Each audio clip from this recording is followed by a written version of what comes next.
Hey everybody, what's up? I just got a camper. It's the Modern Buggy Hopper 1. And while I was doing my research, I realized there wasn't a whole lot of reviews or videos from consumers about this product, especially since it just came out in 2026. Now, those of you keeping up, the Hopper series has now expanded to the Hopper 3 and 4 that was announced just last week. What you will see today is the Hopper 1. The Hopper 2 is a toy hauler on the same footprint as this. This is a rear entry, non-toy hauler that sleeps 4. So here we go. Just a little bit about my experience and how I got here to buy this camper. You know, it started like 12 years ago. Went out to Oregon. I said, wow, little campers are cool because you can go anywhere and do anything on logging trails, national forests, those kind of thing. And as they introduced solar, I got really interested, but I always thought I would get a teardrop. As I got a little bit older, kids got older, started thinking about grandkids, and I thought I might need a little bit more room to move around. So I started looking at some adventure trailers that gave me a little bit of both. They're creature comforts of a normal trailer, but also the ability to go off-road just like one of those teardrops. But quality was really important. I learned about Asdale, and I felt like that was important. I didn't want wood to rot, to get moisture on it. Coming from an aviation background, I totally understand that.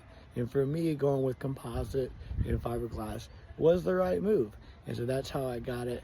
I special ordered it, went through Pete's RV in Chesapeake, Virginia, and that's how I ended up with my camper. Got it 3 weeks ago. I'm gonna flip it around and show you the camper a little bit. Also show you some things that I did, some immediate upgrades that I think that everybody needs to make. And I hope you enjoy the video. Not sponsored, don't give a shit about none of that. I do drink Modelo. Enjoy the video. All right, as we begin, don't mind my decorations. If you don't know the state of Virginia right now, Second Amendment and gun rights is a big deal, and I'm just supporting my feelings on that. Well, starting out here in the front, you will get a one propane tank. Your normal size propane tank will come there. Depends on your dealer what battery you got. I unfortunately did get lead acid. I got plans to upgrade that. Now, with our solar setup on this camper, we got 200 watts of solar. This battery is okay, but you know, you can really maximize that if you go lithium. I'm choosing to go to 150 amp hours. That can really get me about a week off grid, even if I get mostly crappy weather. So there's your battery box. And as we come around, we do have the Buggy tankless water heater, propane, and there's your little switch right there. Don't forget to flip that on or it won't work. I will tell you, I've been pretty impressed on how quick the water runs out. You do got a smaller tank on this, as with all small campers, and I'm worried about that hot water eating up my water supply. But really, in just a few seconds, you know, you got that hot water going. And I wanted to point something out. If you are a turtle box person, if you like the quality of those speakers, that thing just sits right in there, just perfect, right above the tire. Anyways, here you do got your storage, and it's not bad. As you can see, kind of looks smaller than what I really have, just because it's so packed.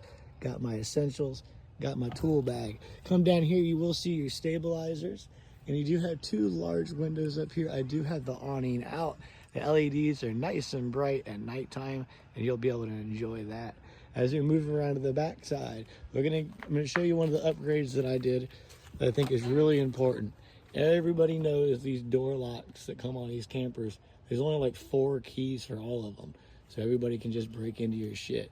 I switched to this. It also comes with 2 key fobs to allow me to unlock it mobily away from my camper, and have a nice, simple, easy to read keypad to get in. So I really like that. I also did some other things. Grandkids are coming, as I said, so I have a little screen protector. I think that was pretty neat. Let's move inside of the camper here, and I'll show you some things. All right, as we come in here, I'm gonna flip the lights on, and we'll get started. Walk in, you can see some of my decorations. Please go ahead and feel free to plagiarize. I really enjoy it. Some of my favorite national parks. I've been to about 16 of them, but definitely not all of them up there. Maybe one day. But anyway, let's get going. Starting over here with the closet. Whoop. These little cubbies you can get. I'll show you over here. They really work well.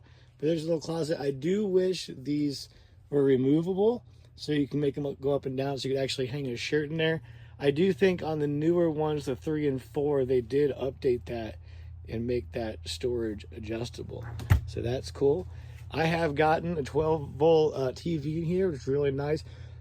One of the upgrades that I did is I went and I got a digital media player with 256 gigabyte flash drive in there. You can see it right there. And that's how I'm doing my media. It comes out really nice because I am an off-grid guy. Music festivals, Shenandoah, off-grid camping, things like that.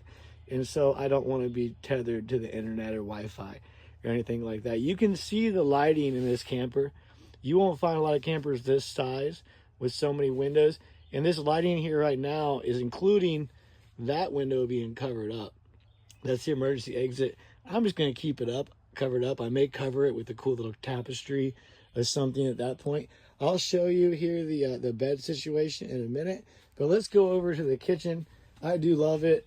The microwave, I really don't see when I'll use it as I do off-grid. 2 things you will not be able to use if you're doing off-grid camping. You'll learn this if you don't know it already. Will be your AC and your microwave. They just use too much power. But guess what? With a combination of solar and propane, everything else will work, including that beautiful refrigerator. I love the fact that we get a freezer. I got a couple of Italian sausages in there frozen, and that's it. But down here we got more things. Look at that nice big refrigerator. Having stuff in it, which is different than a review at a dealership, really allows you to kind of see what you can put in there. So not bad at all. And we do have our furnace there, another port there. I slept in it last night for the first time. It did get down to about 48 degrees, and I slept very, very comfortably. So that was very nice. The heat works well. Little bathroom, right? Not the biggest thing in the world, but it is sufficient. I've been going to the bathroom in there so far. Not number 2. I'm just not ready to deal with that yet, but I have been doing number 1 in there. Not too bad. It gets the job done and keeps me from walking about half a block to the bathhouse. So you can see there with the cubbies I was talking about, don't they fit in there perfect? Yeah, it's $6 a piece. And it really keeps a lot of your stuff secure as you're driving down the road. You do have some more storage down here, ample, quite a bit bigger than what it seems. It goes all the way back there. You can see there's your, not inverter, but whatever it's called, but that's the thing that takes it DC power and does all that whatever stuff. It's also where your circuit breakers can be found. You'll see there is a light in there. Green, you don't want red. Red would mean you have a blown breaker. Up here is your solar controller. Very easy. It can run through all the things, show you.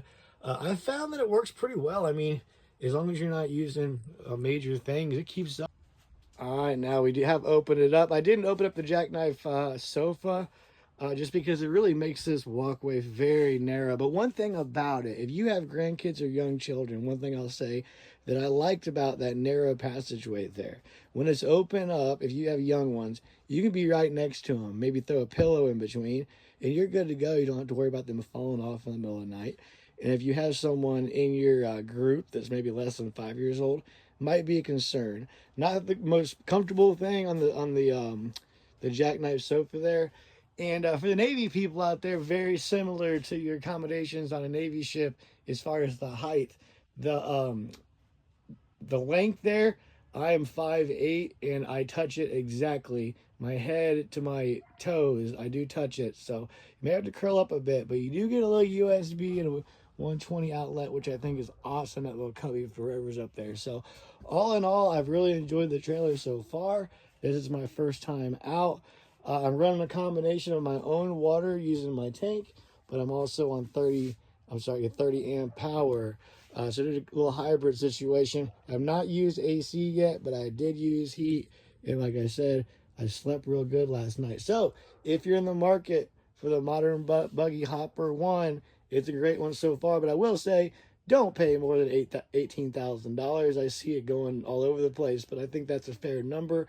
If you get it less than that, great deal, but definitely don't pay more. Hey, see y'all later. Thanks for watching my video, and happy camp and enjoy the summer.